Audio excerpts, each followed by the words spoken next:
Hello students, आज का जो हमारा टॉपिक है वो कक्षा 10 का वर्त जो 10 नंबर चैप्टर है वो हम स्टार्ट करने जा रहे हैं। देखिएगा, इसमें पहले हम वर्त की जो डेफिनेशन है वो देखते हैं, वर्त रियल में होता क्या है।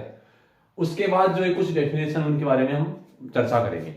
तो देखिएगा, आसानी से याद हो जाएगा। देखो, आप वर्त बनाते कैसे हो, जैसे आपका कि जो प्रकार होता है, जो आपको कंपास देते हैं, इंग्लिश में कंपास बोलते हैं, उसको आप एक निश्चित लंबाई का खोलते हैं। क्या करते हैं, पहले एक निश्चित लंबाई का खोलते हैं। जैसे कि मेरे पास अपना कंपास है नहीं, जैसे कि मैं एक सर्किल बनाऊं, यहां पे क्या करता हूं, मैं एक बीच में जो पॉइंट होता है वहां उस कंपास का जो नोकीला वाला सिरा है, जिस टाइम हम पेंसिल नहीं डालते हैं, नोकीला वाला सिरा उस यहाँ पे टच करते हैं और बाकी एक वर्त बनाते हैं। तो देखो, हमारे पास इस चीज का क्या निष्कर्ष निकला, क्या बनाया हमने वो बिंदु बनाए हैं वो जिससे इस बिंदु से उनकी दूरी क्या हो, समान हो। वो सारे बिंदु हमने नोट कर दिए। मान लीजिए ये सारे बिंदु छोटे छोटे देखो टच हो रहे हैं आपस में बिंदु, ये सारे बिंदु क्या हैं, वो बिंदु हैं। तो इस बीच वाले बिंदु से एक निश्चित डिस्टेंस, निश्चित जो दूरी है उस पे है। तो हम वर्त की जो डेफिनेशन बोलेंगे वो क्या बोलेंगे कि ऐसे बिंदुओं का समुच्चय, ऐसे बिंदुओं का समूह है। ये समूह तो होगा ऐसा, ऐसे बिंदुओं का समूह है जो एक निश्चित बिंदु से निश्चित दूरी पे हो। देखो, मैं डेफिनेशन बोर्ड पे लिख रहा हूं, एक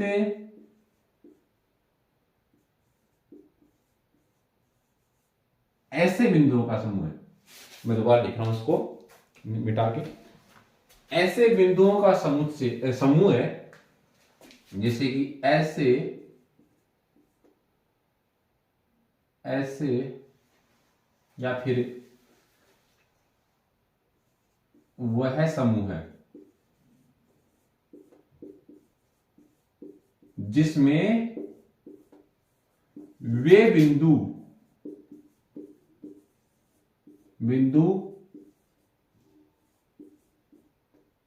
शामिल किए जाए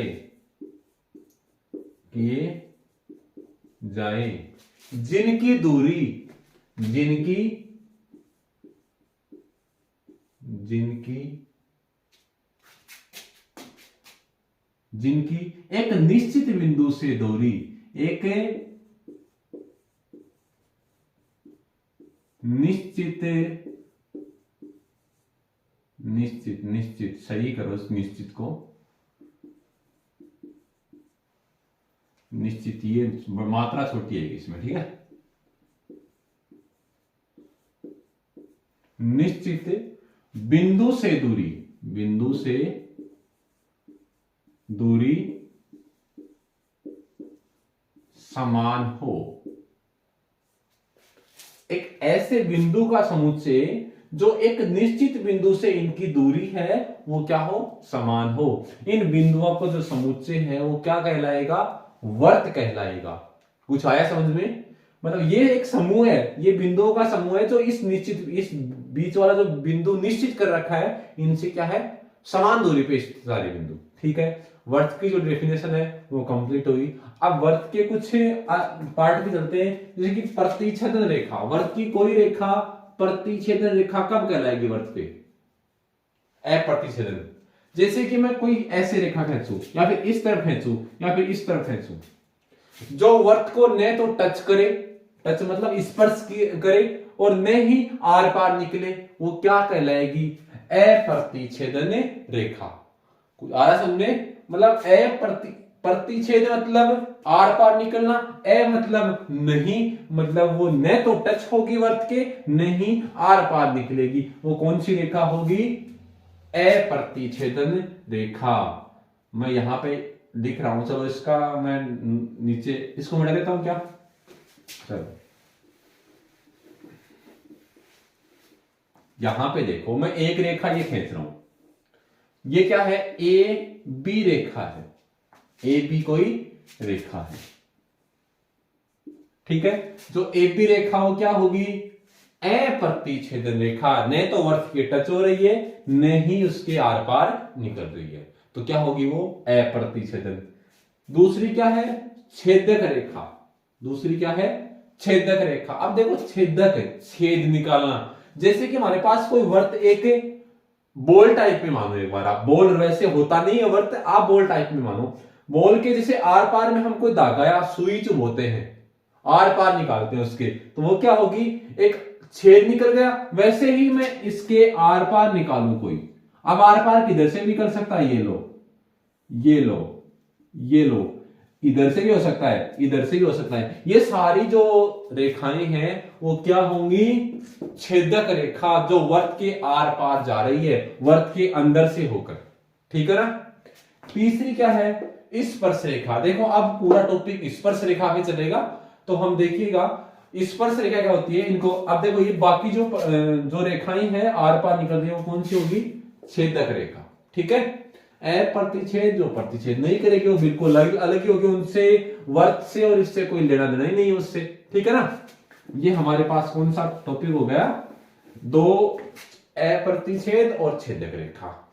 तीसरी है स्पर्श रेखा। देखिएगा कोई वर्त है, कोई सर्किल है, माना कि ये सर्किल ही है, लग नहीं रहा है तो भी मान लो एक बार सर्किल है। ठीक है, ये सर्किल है। अब कोई बिंदु, ये बिंदु मान लीजिए, इस बिंदु से कोई रेखा होकर जाती है। देखो आपको वैसे लग रहा होगा ये स्पर्श कर रही है, देखो स्पर्श कर रही है ना, टच कर रही है, बिल्कुल ऐसे पास से होकर गुजर रही है, पर ये किसी ना किसी एक बिंदु पर स्पर्श, इस एक बिंदु पर यहां पे ऊपर से होकर जाएगी। वर्त का कोई भी परिधि है, ये परिधि है वर्त की परिधि पर क्या कोई एक बिंदु से होकर जाने वाली रेखा क्या कहलाएगी, स्पर्श रेखा। वास्तव में आपको स्पर्श करती हुई नजर आएगी, पर ये एक कोई ना कोई बिंदु से होकर जाती है, वर्त के किसी न किसी एक बिंदु से होकर जाती है। आपको दिखने में क्या लगेगी, ये स्पर्श जैसी, इसलिए इसका नाम हुआ है स्पर्श रेखा। अब देखिएगा ये कुछ डेफिनेशन है, आप समझ में आया तो अच्छी बात है, यहां तक आपको समझ में आ गया हो तो वीडियो को कंटिन्यू देखें, आगे और भी इंटरेस्टेड टॉपिक है उनको हम चर्चा करेंगे। तो आप इसको, चलो मैं बोर्ड क्लियर कर देता हूं।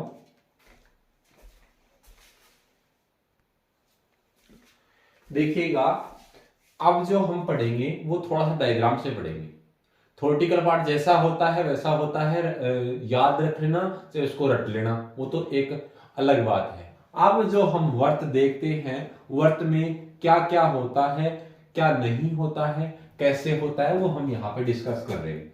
जैसे कि मैं एक वर्त बना रहा हूं, ठीक है, ये वर्त भी है, समझेंगे इनमें क्या क्या हर चीज है। इसको बोलते हैं इसकी परिधि।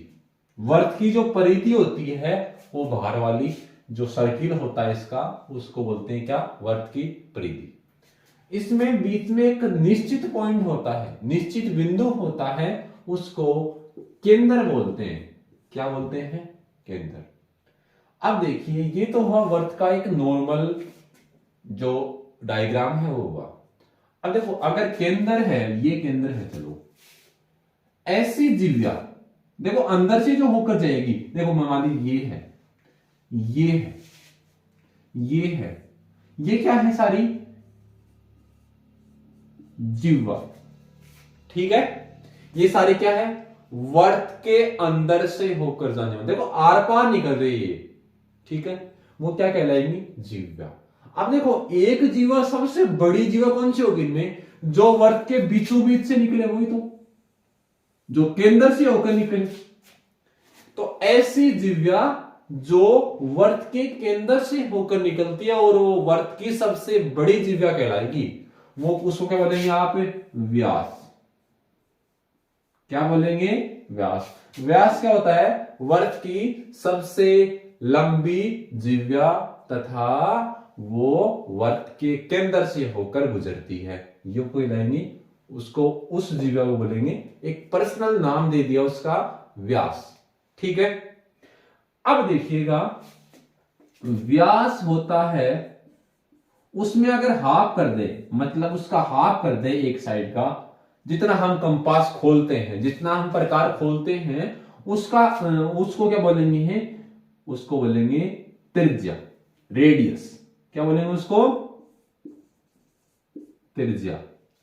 आर से डिनोट करते हैं क्योंकि इसका रेडियस बोलते हैं इंग्लिश में, इसलिए इसको आर से निरूपित करते हैं। व्यास की आधी, व्यास में अगर आधा करेंगे व्यास का तो मान किसका आएगा? त्रिज्या का।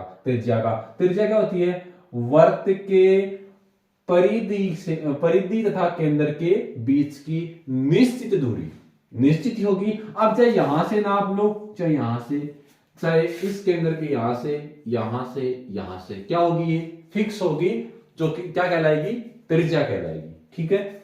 अब वर्त की जो स्पर्श रेखा है वो स्पर्श करेगी, जैसे कि ये हमारी क्या है? स्पर्श रेखा। ठीक है, जो स्पर्श करेगी, स्पर्श, अरे यहां पे मार्कर भी नहीं चलता।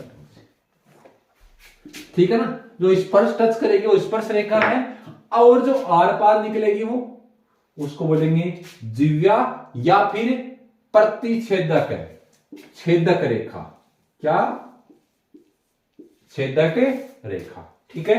और जो व्यास, व्यास किसको बोलेंगे? ऐसी जिह्वा जो केंद्र से होकर गुजरती है, व्यास कहलाती है। ये आपकी नॉर्मल सा थोड़ा सा वर्त के बारे में जानकारी होगी।